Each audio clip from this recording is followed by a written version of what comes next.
우리 고백하겠습니다. 하나님 우리를 기뻐하십니다.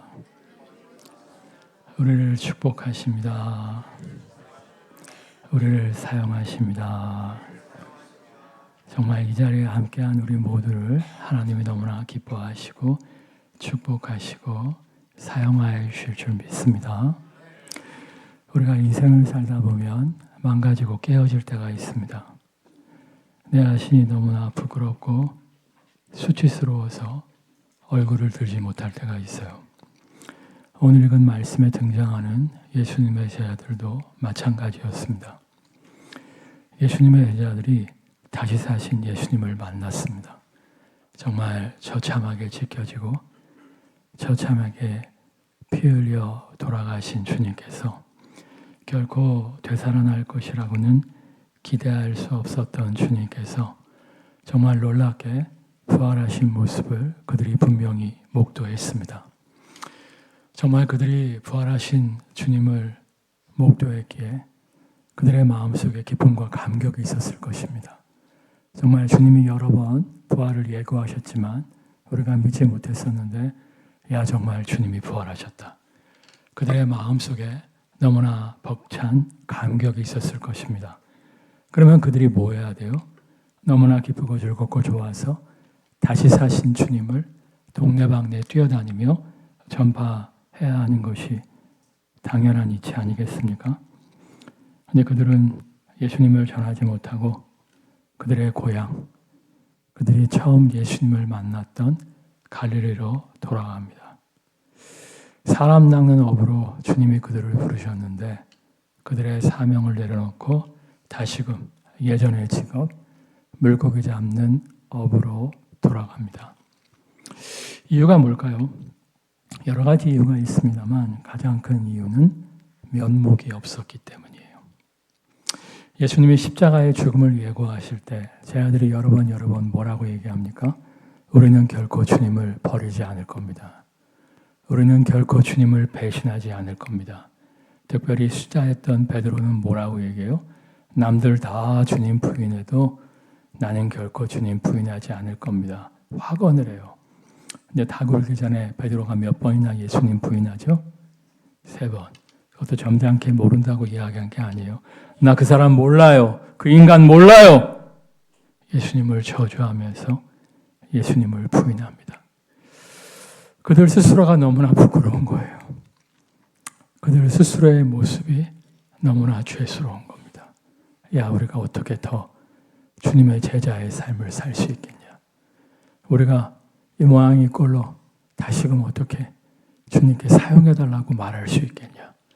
그들이 다시금 고향으로 돌아가 물고기를 잡는 것을 시작합니다. 물고기가 잡혔어요? 안 잡혔어요? 안 잡히는 거예요. 성경에 보면 나는 포도나무요 너희는 가지니 너희가 나를 떠나서는 어떠한 열매도 맺을 수 없다 말씀하시지 않습니까? 그들이 주님을 떠나간 삶을 살았을 때 정말 어떠한 열매도 어떠한 물고기도 잡을 수 없었어요. 우리도 마찬가지 아닙니까? 우리가 처음 예수님을 영접하게 되었을 때 나 같은 죄인 살리신 십자가의 은혜에 기뻐하며 정말 주님만을 온전히 믿고 따르기로 결단을 합니다. 정말 선한 목자이신 주님과 함께하며 주님을 온전히 믿고 따를 때 정말 삶의 여러 가지 하나님의 역사가 나타나고 하나님의 응답이 나타나고 정말 하나님께 쓰임받는 축복을 누리게 됩니다. 근데 믿다 보면 어려움이 닥칠 때가 있어요.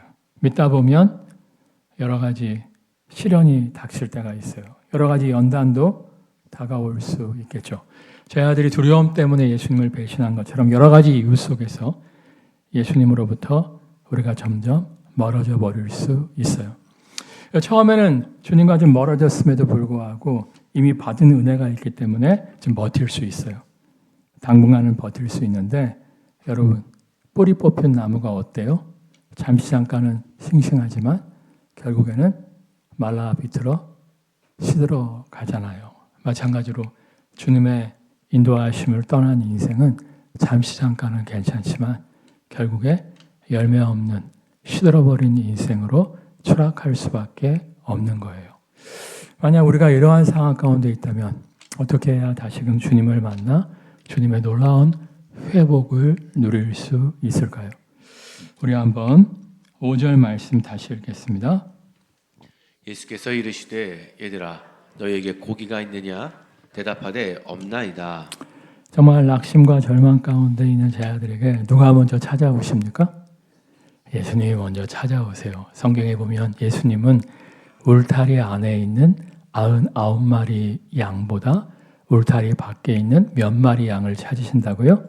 한 마리. 정말 우리가 어긋난 길로 가고 있을 때, 우리가 주님 품을 떠나 헤매고 있을 때 주님은 우리를 부르십니다. 성경에 보면 목자가 우리의 이름을 아신다고 말씀하시잖아요. 개똥아, 말똥아, 겔똥아. 주님이 우리의 이름을 부르시면서 우리를 찾으십니다. 근데 우리의 문제는 뭐냐면 귀를 닫아버리는 거예요. 못 들은 척 하는 거예요. 주님의 음성에 귀를 기울이지 않는 거예요. 그러다가 이제 망가지고 깨지고 더 이상 방법이 없는 겁니다. 더 이상 방도가 보이지 않는 거예요. 그럴 때 우리가 겸손히 주의 음성에 귀를 기울이게 됩니다. 여러분 정말 깨지고 망가지기 전에 우리를 찾으시는 주님의 음성에 귀를 기울이는 모두가 되시기를 주님의 이름으로 축원합니다. 주님의 부르심에 그들이 응답하면서 뭐라고 얘기합니까? 우리 5절 다시 읽겠습니다. 예수께서 이르시되 얘들아 너희에게 고기가 있느냐 대답하되 없나이다. 물고기 잡은 게 좀 있느냐 그랬더니 제 아들이 뭐라 그랬어요? 없습니다. 솔직하게 고백했어요. 가끔씩 보면 하나님 앞에 솔직하지 못한 사람들이 있어요. 지금 정말 힘든데, 지금 정말 어려운데 있는 척, 괜찮은 척, 버틸 만한 척 하시는 분들이 있어요. 뭐 사람에게는 그래도 괜찮습니다. 근데 하나님께는 그러지 마세요. 왜냐하면 하나님은 교만한 자를 흩으시고 겸손한 자들에게 은혜를 주신대요. 버틸 만한 척, 괜찮은 척 하는 자들에게 은혜를 베푸시는 게 아니라 주님 저 박살났어요. 주님 저 깨어졌어요. 주님 도와주시지 않으시면 저 끝이에요. 정말 겸손히 주님의 도우심을 구할 때 주님은 겸손한 자들에게 은혜를 허락해 주세요. 야복강 나루토의 야곱도 마찬가지 아닙니까? 그가 잔꾀를 부릴 때 모든 잔꾀가 수포로 돌아가고 죽을 수밖에 없는 운명에 놓이게 됩니다. 도망도 칠 수 없는 환경에 놓이게 되죠. 그때 비로소 야곱의 두 산 두 발 다 들고 정말 하나님 나를 축복하십시오.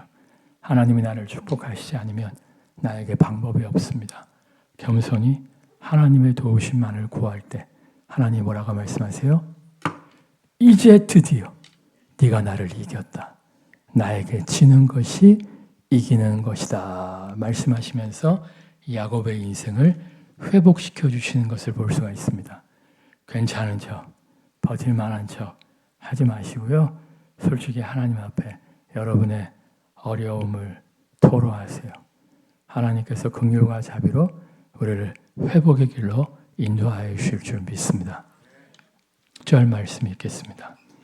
이르시되 그물을 배 오른편에 던지라 그리하면 잡으리라 하시니 이에 던졌더니 물고기가 많아 그물을 들 수 없더라. 전에 3년 6개월 전에 예수님께서 갈릴리에서 물고기 잡는 허탕 쳤던 제 아들을 부르셨을 때에는 그물을 어디다 던지라고 말씀하셨죠?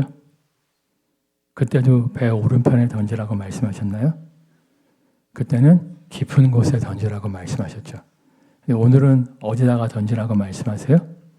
그러니까 우리가 지속적으로 깨어서 주님과 교제하는 이유가 바로 여기에 있어요. 기독교는 운명론이 아닙니다. 다 정해진 게 아니에요. 숙명론이 아니에요. 기독교는 우리의 반응에 따라서 상황의 변화에 따라서 바뀌어지는 섭리론입니다. 섭리론. 그러니까 3년 6개월 전에는 깊은 곳에 그물을 던져야 물고기가 잡히는 것이 맞았어요. 근데 지금 이 순간 주님이 제자들을 만났을 때에는 깊은 곳에 던지면 헛수고예요. 어디다 던져야 돼요? 배 오른편에. 배 오른편에 던져야만 하는 거예요. 가끔씩 보면 정말 옛날이요 하면서 옛날 방식만을 옛날 방법만을 답습하시는 분들이 있어요. 세상이 바뀌는데 시대가 바뀌는데 옛날 방식만을 답습해요. 그럼 우리가 좋은 열매를 맺을 수가 없어요. 우리가 선한 목자이신 주님과 함께 지속적으로 교제해야 돼요. 영적으로 깨어 있어야 돼요. 그래서 순간순간 새로운 하나님의 인도하심을 받아야 돼요. 너무 안타까운 게 뭐냐면 10년 전에 주님 만났어. 내 멋대로 살아. 그러면 안 되고요. 우리가 정말 시시각각 변화되는 이 세상 속에서 정말 주님과 지속적으로 함께하며 영적으로 깨어 있어야 돼요. 그래서 시시각각 변화되는 세상 속에서 나를 향한 주님의 음성을 들을 때 그분의 인도하심에 순종할 때 변화되는 세상 속에서 가장 최선의 열매를 거두게 하시는 주님을 만날 수가 있는 거예요. 얼마 전에 어떤 성도님이 우리 교회 성도님이 저한테 물어보시더라고요. 남편 퇴직에 한 5년 정도 남았는데 얼마 전에 텔레비를 보다 보니까 문 틀어진 것을 고치고 다니는 직업이 짭짤한 것처럼 텔레비전에 나왔다는 거예요. 부부가 배워갖고 5년 후에 저걸 좀 해보면 어떻겠습니까? 저한테 묻더라고요. 그래서 제가 그랬어요. 텔레비전에 짭짤하다고 나왔으면 여기저기 그거 하겠다고 달려드는 사람들이 많을 거다. 그러면 5년 후에는 그 기술이 포화 상태가 돼서 짭짤하지 못할 수가 있다. 지금부터 그러지 마시고 지금은 그냥 주어진 상황 속에서 성실하게 일하면서 영적으로 깨어서 주님과 교통하는 삶을 살아라. 누가 아냐 하나님이 축복하셔서 남편의 퇴직이 3년 더 연장될 수 있다. 그 상황 속에 맞추어서 새로운 하나님의 인도하심을 찾는 것이 필요하다. 이렇게 말씀을 드렸어요. 정말이에요. 3년 후, 5년 후 세상이 어떻게 바뀌어 있을지 몰라요. 중요한 것은 우리가 영적으로 깨어서 주님과 교통하는 삶을 사는 거예요. 그럴 때 선한 목자이신 주님께서 가장 최선의 때, 가장 최선의 길로 인도하여 주실 줄 믿습니다. 11절 말씀 다 같이 읽겠습니다. 시몬 베드로가 올라가서 그물을 육지에 끌어올리니 가득히 찬 큰 물고기가 153마리라 이같이 많으나 그물이 찢어지지 아니하였더라. 물고기를 잡았는데 엄청 많이 잡았대요. 얼마나 잡았다고요? 153마리, 153마리를 잡았다는 건데 이 153마리의 의미가 무엇일까? 많은 성경학자들이 이제 연구를 했어요. 대표적인 해석은 무엇이냐면 요한복음 21장 초입에 보면 이때 배 타고 물고기 잡았던 예수님의 제자의 숫자가 7명이에요. 7명. 7명이 153마리를 잡았대요. 그러면 먹기에 부족한 양이에요? 먹기에 충분히 차고 넘치는 양이에요. 차고 넘치는 양이죠. 그러니까 이제 주의 말씀에 순종할 때 우리가 정말 풍성한 공급하심을 누릴 수 있다. 이렇게 해석이 되어지고요. 두 번째 해석은 헬라어가 아라비아 숫자가 발달하기 전에, 그러니까 아라비아 숫자가 이제 1, 2, 3 이런 거예요. 이런 거가 발달하기 전에 헬라어 알파벳을 가지고 당시에는 이제 숫자로 사용을 했어요. 예를 들면 A가 1이에요. B가 2예요. C가 3이에요. 그러면 1, 2, 3 하면 뭐예요? A, B, C죠. 이런 식으로 헬라어 단어에는 숫자 코드가 있기 때문에 이 153이라는 코드를 맞춰보면 하나님의 자녀들이라는 뜻이 돼요. 그러니까 이제 그들을 다시금 부르셔서 넘치는 하나님의 자녀들을 다시금 인도하는 사람 낚는 업으로 회복시켜 주신 것이다. 뭐 이런 뜻을 갖고 있다. 이렇게 얘기하는 성경학자들도 있는데 제가 이 헬라어 코드에 한번 빠져갖고 열심히 연구를 했어요. 연구하다 보니까 모든 성경의 헬라어 단어들을 코드화 시키다 보니까 엉뚱한 해석이 나오는 경우가 종종 있더라고요. 그래서 그렇게 이제 헬라어 코드를 갖고 해석하는 건 좀 위험한 해석이고요. 가장 전통적이고 안전한 해석은 뭐예요? 7명이 먹기에 차고도 넘치는 풍성한 열매를 허락하여 주셨다는 거예요. 그뿐만 아니라 11절 말씀 다시 읽겠습니다. 시몬 베드로가 올라가서 그물을 육지에 끌어올리니 가득히 찬 큰 물고기가 153마리라 이같이 많으나 그물이 찢어지지 아니하였더라. 그물이 찢어졌다 안 찢어졌다? 그러니까 엄청나게 잡았는데 그물이 찢어져 버렸어. 그럼 다 잃어버리는 거예요. 정말 풍성한 수확을 주실 뿐만 아니라 그 풍성한 수확을 잃어버리게 하지 않으시고 보존하게 하시는 하나님이라는 뜻으로 우리가 이 말씀을 읽을 수가 있습니다. 이게 왜 중요하냐면 제가 가끔씩 목회하다 보면 앞으로 벌고 뒤로 까먹는 사람들이 있어요. 1,000만 원 벌고 1억 까먹어요. 1억 벌고 10억 까먹는 사람들이 종종 있어요. 그래서 이 말씀의 뜻은 무엇이냐면 풍성한 수확을 주실 뿐만 아니라 그 수확을 잃어버리는 인생이 아니라 보존하는 인생의 축복을 허락하여 주셨다는 거예요. 이 말씀의 은혜를 받아서 자신이 새로 만든 신제품의 이름을 지은 사람이 있어요. 그 사람이 누구냐면 많이들 아실 거예요. 모나미 볼펜 사장님이죠. 여러분 앞에 있는 모나미 볼펜 한번 보세요. 뭐라고 이름이 적혀 있어요? 153이라고 적혀 있죠. 이분이 이제 굉장히 신실한 하나님의 사람이신데 이분이 정말 성경 읽고 기도하면서 새로운 신제품의 이름을 뭘로 할까요? 하다가 이 말씀을 읽었대요. 그래가지고 하나님 정말 153이라고 이름을 지을 테니까 이 볼펜이 날개 돋친 듯 팔리게 해주실 뿐만 아니라 정말 앞으로 벌고 뒤로 까먹는 일 없도록 축복해 주세요. 기도를 했대요. 왜냐하면 여러분 사업하다 보면 물건 대주고 물건값 못 받는 경우가 사실 상당히 많이 있거든요.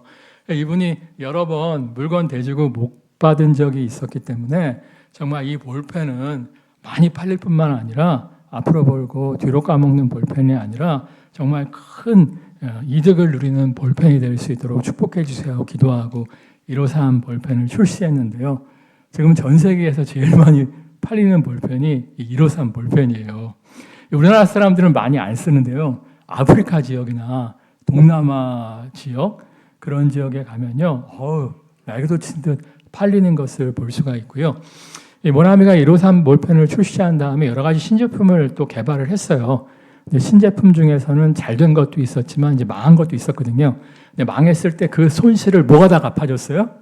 153 볼펜이 갚아줬다는 거예요. 그래서 이제 모나미의 효자 상품이 153 볼펜이다 그러더라고요. 몇 년 전에 사실 이 모나미 출시 몇십 년을 기념해 갖고 모나미 볼펜 회사에서 인터넷으로 한정판으로 몇백 개 금속으로 만들어서 도구만 모나미 볼펜을 출시했던 적이 있었어요. 근데 뭐 3분 만에 완판됐다고 하더라고요.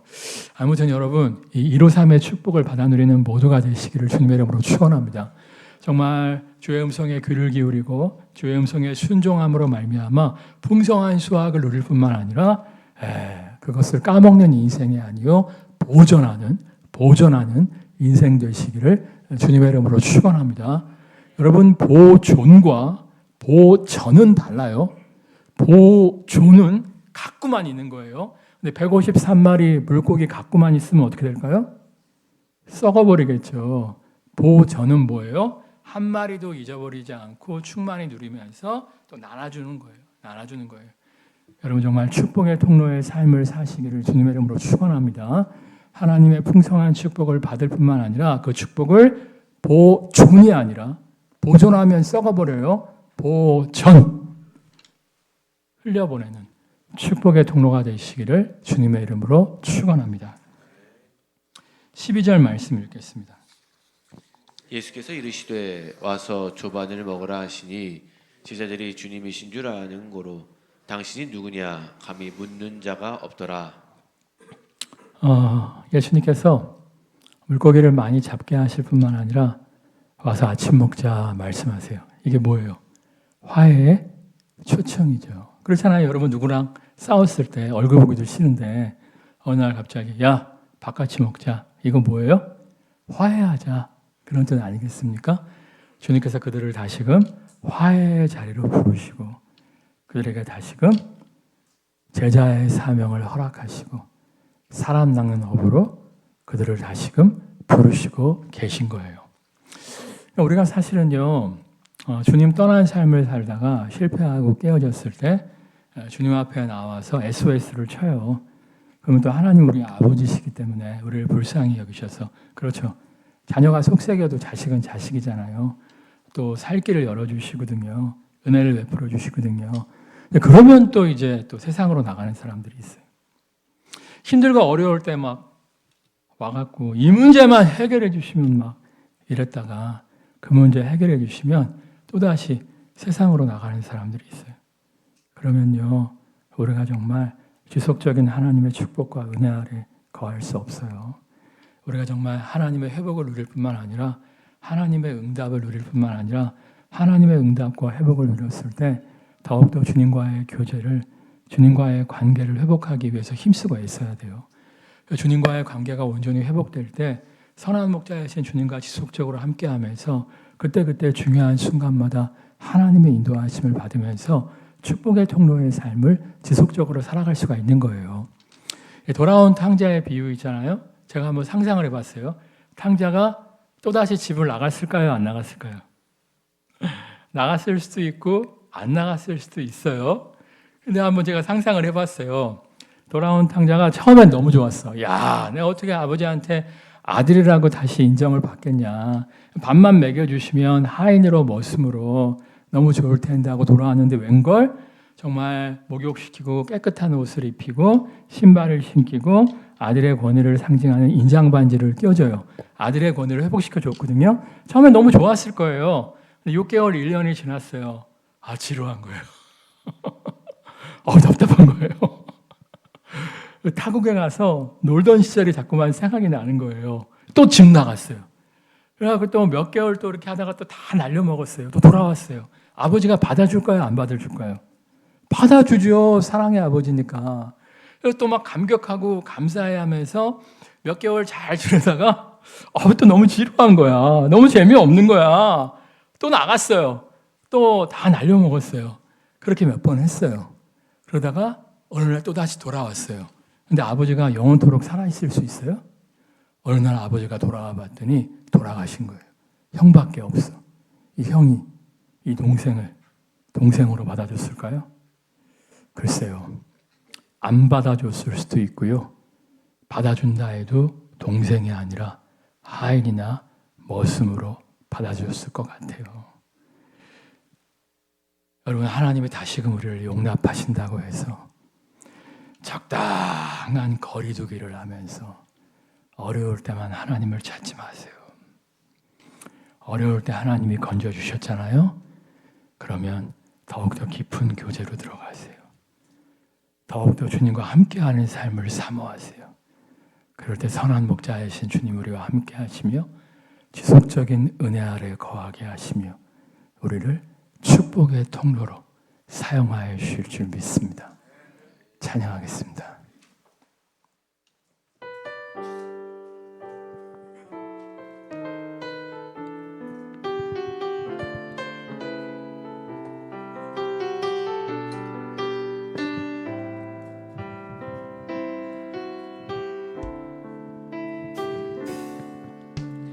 아버지 사랑 내가 아버지 은혜 내가 노래해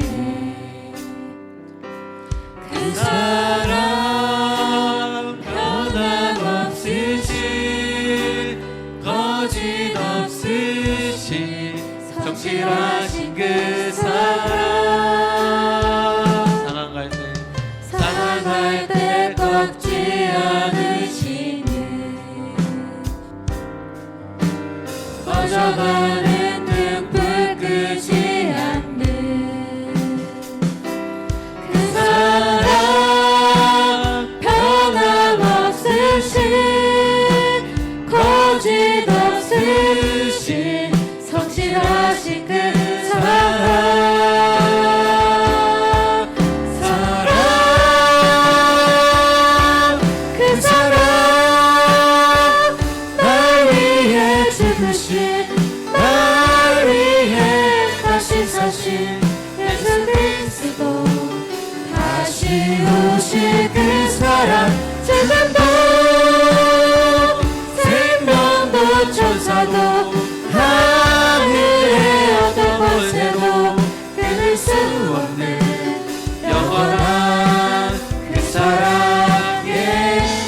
그 사랑 찬양도 생명도 천사도 하늘의 어떤 권세도 끊을 수 없는 영원한 그 사랑 예수 영원한 그 사랑 영원한 그 사랑 예수. 우리를 부르시는 주님의 음성에 귀 기울이게 하여주옵소서. 나의 연약함과 부족함을 고백하고 주의 인도하심에 순종하게 하여주옵소서. 이를 통해 다시금 회복의 은혜, 153의 은혜를 누리는 모두가 되게 하여주옵소서. 그러나 거기서 멈추는 것이 아니라 주님과의 더욱더 깊은 교제, 주님과의 더욱더 깊은 만남으로 들어가게 하여주옵소서. 이를 통해 지속적으로 하나님의 은혜 아래 거하며 지속적으로 축복의 통로의 사명을 감당하는 모두 되게 하여주옵소서. 합심해서 기도하겠습니다. 하늘 위에서 역사하신 아버지 하나님, 우리 이름을 다가오셔서 주님이신 주님, 아버지 우리 연약함을 주님의 놀라운 사랑, 놀라운 대로 다시 한번 주님 품 안에 나아가게 하시되 감사드립니다. 이제 우리가 부족한 존재가 앞으로 보고 뒤로 보고 있는 게 아니라 뒤로 삶의 축복을 맛보는 놀라운 영성이 없게 해주시옵소서. 정말 충분한 주님의 놀라운 축복을 맛보는 우리의 인생 되게 하여 주시옵소서. 우리를 기다리시는 우리가 적당히 거리 유지하는 인생이 아니라 아버지 이제는 주님과 날보다 깊은 교제 가운데 나아갈 때에 날마다 차고 넘치는 축복의 통로의 역할을 감당하는 우리 모두 되게 하여 주시옵소서. 주님 영원한 그 놀라운 사랑, 진실하신 그 사랑 가운데 나아갑니다.